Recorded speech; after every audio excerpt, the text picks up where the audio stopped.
Hi viewers, this is Sushi Puturi and welcome to Visual Ads podcast.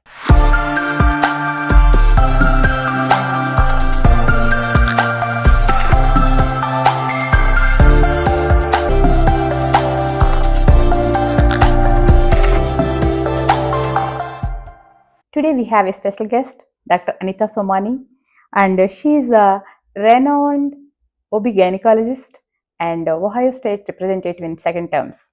She has a passion for women health and political engagement also.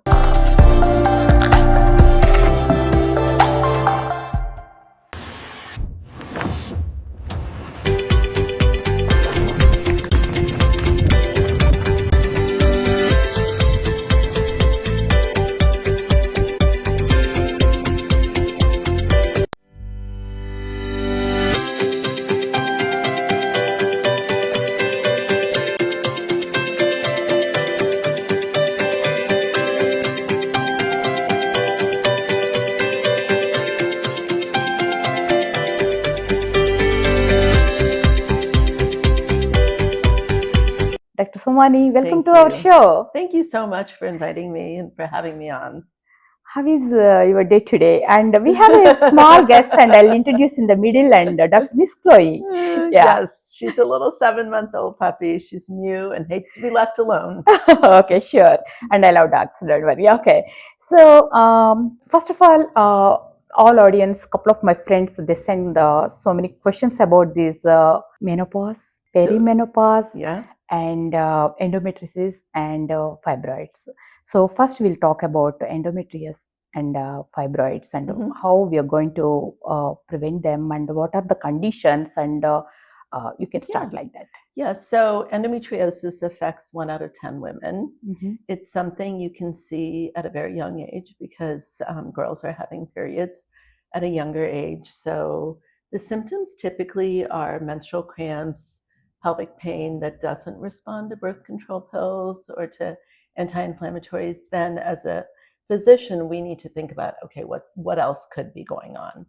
Endometriosis is a genetic condition. So genetic condition. Yes, if your mom had it, grandmother had it, sisters, if everybody in the family had terrible periods, then it's more likely that they have endometriosis.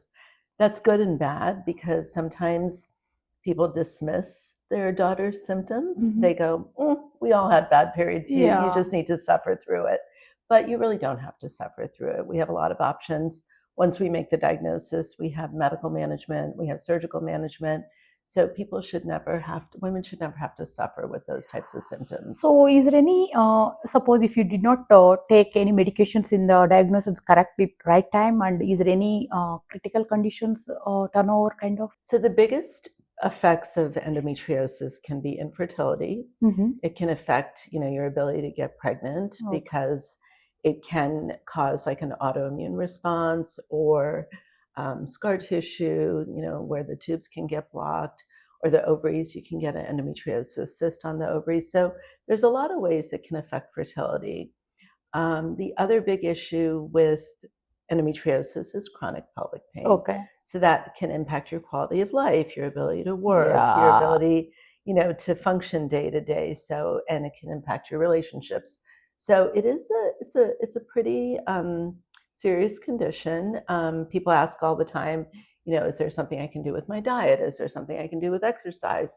But realistically, what helps the most is to lower those estrogen levels. Estrogen level, that's very important. So birth control pills get a lot, a bad rap when you look at social media, but birth control pills are very effective at controlling the symptoms.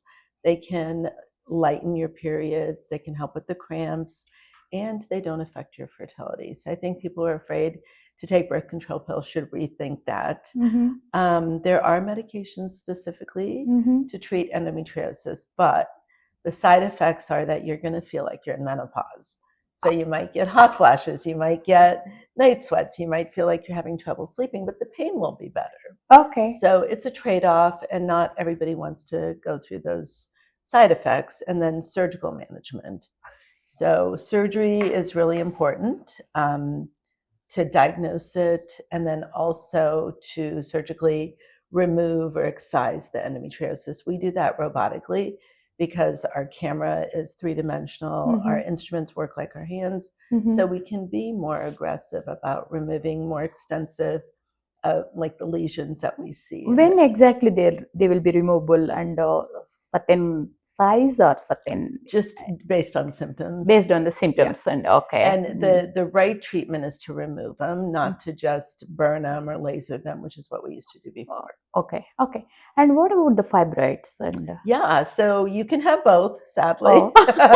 The difference usually is that endometriosis tends to be diagnosed at a younger age. Now we're seeing fibroids at a younger age also. I've taken care of an 18-year-old who had fibroids, taken care of like women in their 20s that have had fibroids. So fibroids are smooth muscle tumors. So the smooth muscle is what makes up the muscle of the uterus. And when that kind of grows in the wrong places, that's how you get fibroids. Basically, they can grow inside the cavity, in the muscle layer, or out on the surface. And that can impact kind of what symptoms people have. okay. So if they're growing outwards, it can push on your bladder, it can push on your bowel. You might feel very bloated. Oh. If it's inside, you may notice really, really heavy bleeding, cramping, pain, that kind of inside, thing. Inside the cavity, like where a fetus would grow. So, and then if it's in the muscle, it can cause the whole uterus to get bigger. Okay. And in that situation, similar symptoms, either heavy periods, more cramping, more bleeding. Average age is usually in your late 30s to 40s is when we start seeing those conditions. Fibroids can also affect fertility, but typically we see them a little bit later in life. A little bit later means 50 plus, kind of? No, not that late. Not that late. It's still hormonally driven. It's still caused by estrogen. So when you have somebody who has high estrogen levels, whether they have like excess fat or obesity, can cause high estrogen levels. If someone's doing a lot of herbal supplements, some of those herbal supplements can cause the growth of fibroids. In market and in social media nowadays, we are seeing so many advertisements for this one. Those are all healthy, or is it okay? They don't have to be FDA approved. Everything you see on the market that's considered an herbal supplement, you don't have to have it FDA approved. So I would take everything that you read about those things with a grain of salt. Correct. Yeah, I'm also doing the same thing. If I see something, first of all, I'll read about it, and is it kind of based on my condition, situation, kind of. Okay. Right. Yeah.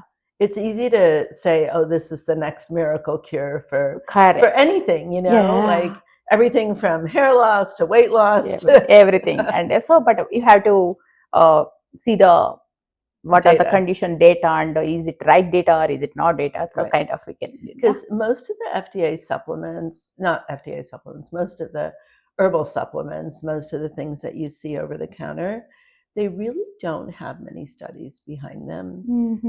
Oftentimes and again, like in India with the Ayurvedic medication, they're like, those have been used for thousands of years. But then if you take that and you put it in a pill form, like a lot of people here are using turmeric in pill form, or other like ginger and things like that, that's not the same as doing like, how in India you use the spices in your cooking, or with Ayurvedic medicine, you're using it differently.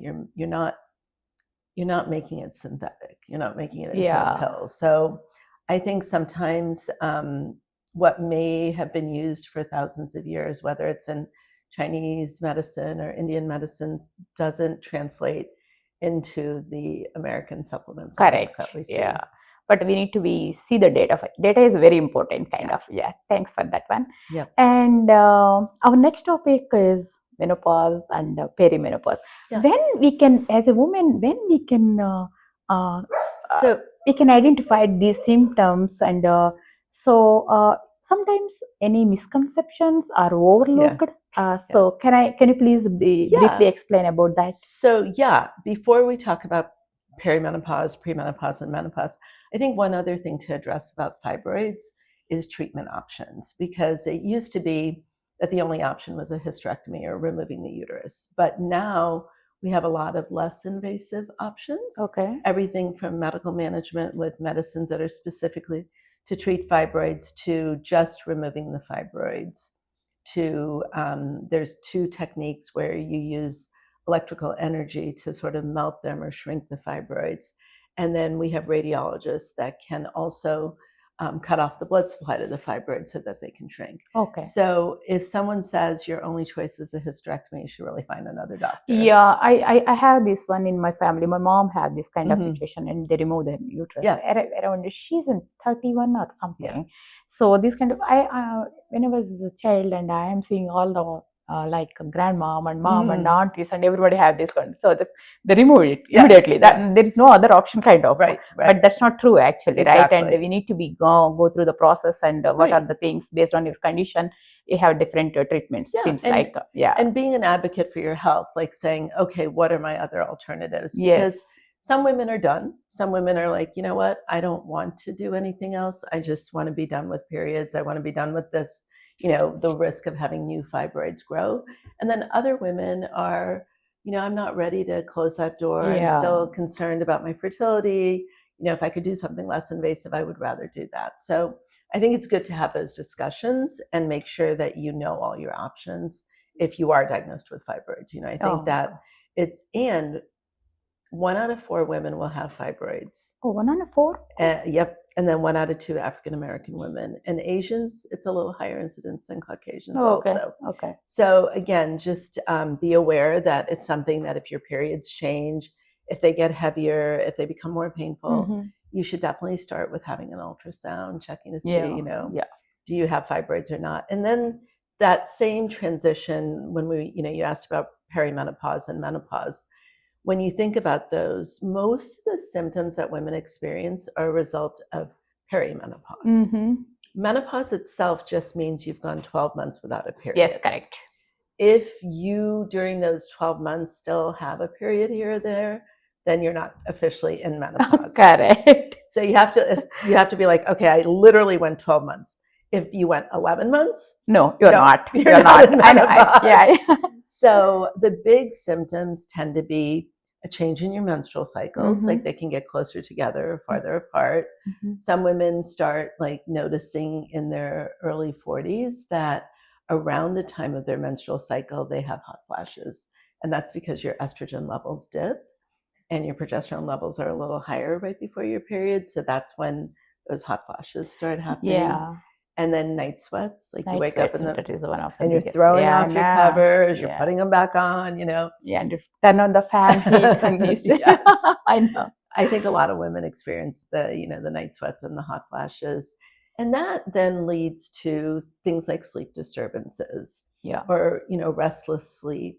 So what happens next is the brain fog, the fatigue, the tiredness. You don't think about it being connected to poor sleep. Yeah. But it is, it's that idea that now you wake up in the middle of the night, you're hot, you're cold, and you're not sleeping through the night. And so oftentimes people come in and they're like, oh, I'm just so tired, what's wrong with me? Or, and then also poor sleep can lead to weight gain. So weight gain. It will impact on psychological health also, right? Yeah. And thinking too much on that, what's happening? Why me? Why? What kind of? So I'm seeing a lot of my friends and everyone is facing this kind of situations. So to overcome those kind of situations, what are the best advice from you? You are seeing many patients like this, and so what is the best advice for any woman? So first of all, you have to look at someone's lifestyle. I think we all tend to jump to saying, let's do medicine, let's do medication. But some people do very well with just getting into a regular routine of exercise that can help your sleep, that can help with weight. We lose muscle mass as we get older. So increasing strength training or weight training is really helpful.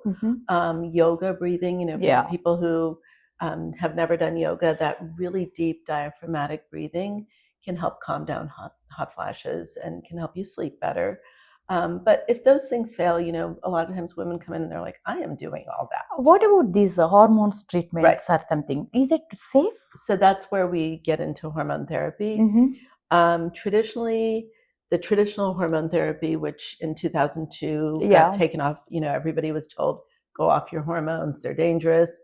The problem with that study is it was flawed. It looked at a population that was over 60 and they excluded anybody that was having symptoms. Yes. So it was the wrong group of women to look at. So 10 years later, when the data was revisited, we found that there was an increase in mortality rates, there was an increase in bone loss for women who had not taken estrogen in those first 5 years after menopause. So we're now tailoring therapy to the person. So if you're having hot flashes, maybe the hormone therapy is the best option. Oh. If you can't take hormones, so in terms of hormone therapy, if you stopped having menstrual cycles and you're having hot flashes, night sweats, vaginal dryness, bladder symptoms, all those things can improve with hormone therapy. If you're not having hot flashes and night sweats, maybe you do more tailored therapy for vaginal dryness or bladder, like bladder urgency, frequency, painful urination. Sometimes it feels like you have an infection when you don't. So those things you can do more directed therapy for. Okay, how long these hot flashes can stay? They can last up to 2 years after menopause. Okay. But 25% of women will have them throughout their life. Throughout the life? Oh. So even in their 80s, they'll be like, oh, I'm still having hot flashes. Okay. So we don't limit hormone therapy to like 1 or 2 years.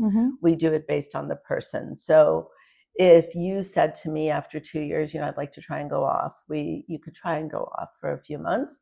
And, in a month or two, you would know if you're having symptoms again. So hormone therapy is very effective. 80% of women experience hot flashes as they go through perimenopause. And that can continue for, on average, 2 years, 2 to 5 years after menopause.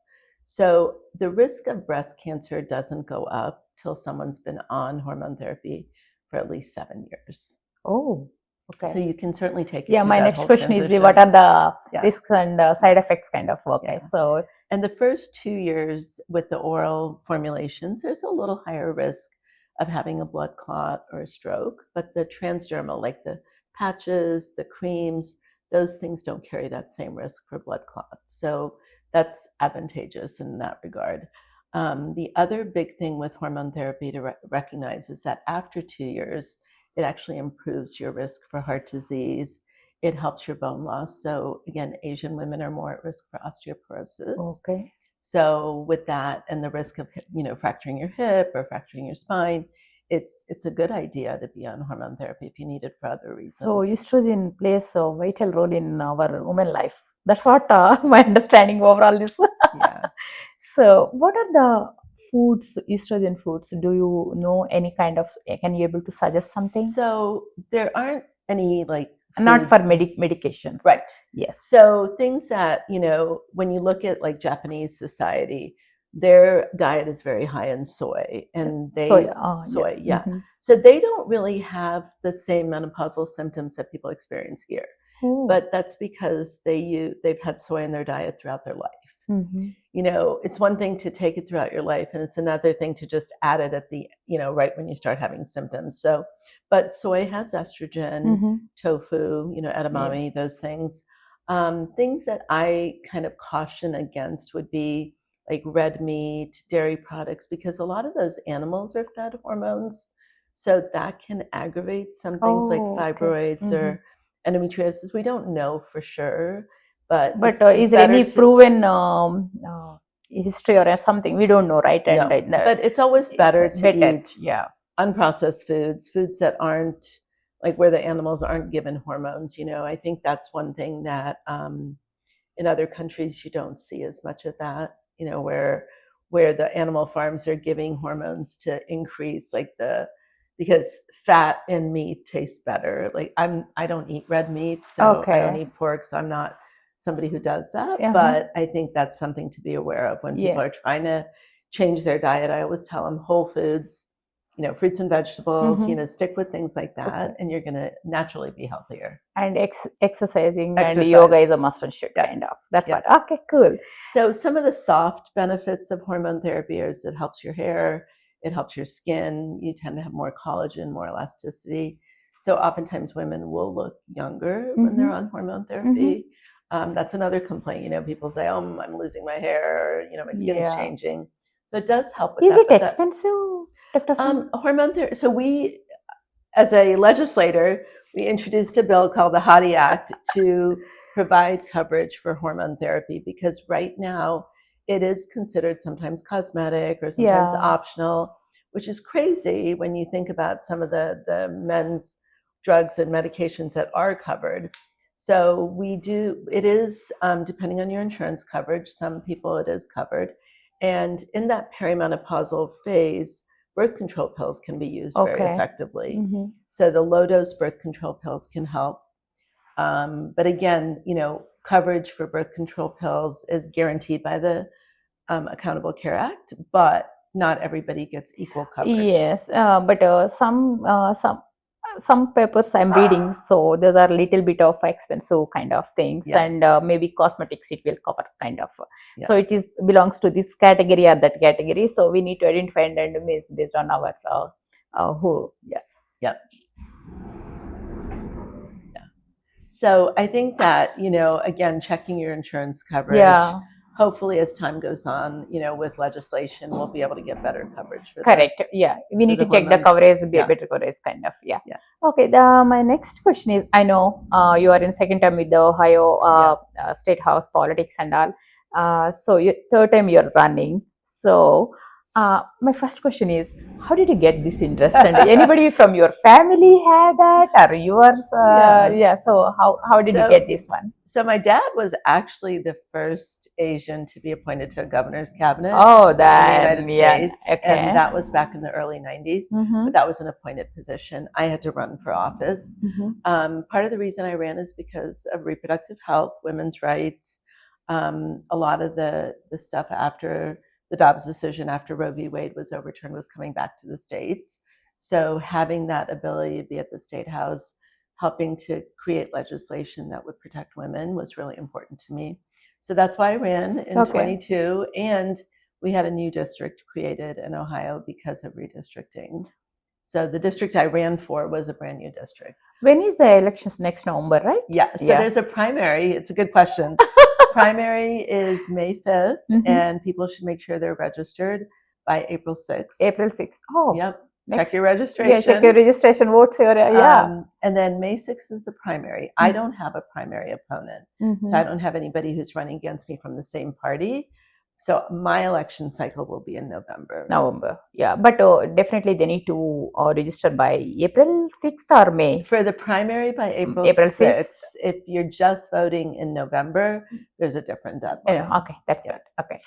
We have a woman who's running for governor, Amy Acton, who was the director of health, and then Brian Hamley, who's running for Secretary of State, and he's a hematologist oncologist. I think more and more physicians are running for political office because they recognize that healthcare is politics, and you need to be in the room to help guide good healthcare decisions. Yeah, I'm seeing a lot of doctors is in participating and running these elections. And what is the motivation, or what kinds of things maybe in your daily routine, or you're seeing many people, are you guys motivate, or what is the biggest thing is healthcare is expensive. It's the number one cost for most people, the number one worry. You're usually one medical emergency away from bankruptcy. Most people don't have that much saved to offset a medical emergency. So I think physicians recognize that we need to be looking at how do we approach healthcare coverage, how do we help more people, because being the wealthiest country in the world, we're not doing a very good job with our health. Our health coverage when it comes to outcomes is really very behind a lot of developed countries. And when you look at coverage in terms of universal healthcare coverage, so many other countries have that. We should have it. There's no reason we shouldn't. Yeah. And what are the challenges as a woman? What are the challenges in this runnings and all this kind of running for office? Yes, of course. So again, when I was in medical school, it was only 1 out of 4 women were doctors. I know. I can easily say that. So now it's up to 60%. But in politics, it's still a minority, and I think we haven't broken that glass ceiling of getting a woman president. We definitely need a woman. Definitely one day we'll do. Okay. There are women governors across the country. I think the biggest challenge is, it takes money to run. Politics is run by money, sadly. We need to get money out of politics. It takes a lot of money. It takes a lot of talking to people, putting yourself out there. Women tend to, the default of raising families is always on the woman. And I think, you hear so much like, it's hard to juggle all that, but most women do. Most working women do. So I think as a woman, you can be very successful in politics. We already multitask. We already know how to do those things. But it's just putting yourself out there and being able to talk to people. So what policies in your second term and first term, what policies is there, and if you're running for third term, and you have any thoughts about the new policies? Are you fight for the rights kind of anything? So definitely keeping science and evidence-based medicine at the forefront. So we have a lot of bills here in Ohio that are not evidence-based, so trying to counteract some of that. We have a new bill that I'll be introducing. It's a reinsurance bill. So basically, when you have a catastrophic condition, the way it's set up in other states like Maryland, and there's several states, both Republican and Democrat, that have already instituted reinsurance. You're responsible for the first, it could be 10,000, it could be 30,000, but you're responsible for the first part of it. But then once it hits that threshold, then the government, the state kicks in and has a fund that helps insurance companies get paid. So it takes the burden off of the average person. It lessens that, catastrophic care is like if you got cancer or if you had a heart condition or you were someone who would need a transplant. So it's to help lessen that burden of running the risk of bankruptcy. And then the money is there. It can come through tapping insurance companies with a little bit of a percentage charge so that they contribute to this fund. And then there's also money in the state budget for it. So that comes from the federal government that we're not utilizing. So that's one bill that I'm really excited to work on, and whether it's this cycle or once I'm reelected. Affordability obviously is a big issue. So we have a whole package as the Democratic caucus looking at affordability in housing, healthcare, childcare, and then also junk fees. Have you ever had where you go buy a ticket and then all of a sudden you see all these fees tacked to it, or you go to the hotel and there's like a tourist fee and this fee and that fee. So many fees. And then if you cancel it, you don't get the money for the fees back. You might get refunded, but not all of it. So those are junk fees. So a lot of states have gone to restricting junk fees and how much, people can secretly charge. So trying to get rid of the junk fees is really that's a great thought. There's a lot we can do to make things more affordable in Ohio, and we just have to do it. Oh, cool. Yeah. So other than this political engagement and women health, what is your hobbies? And I know I'm seeing your bestie Chloe here.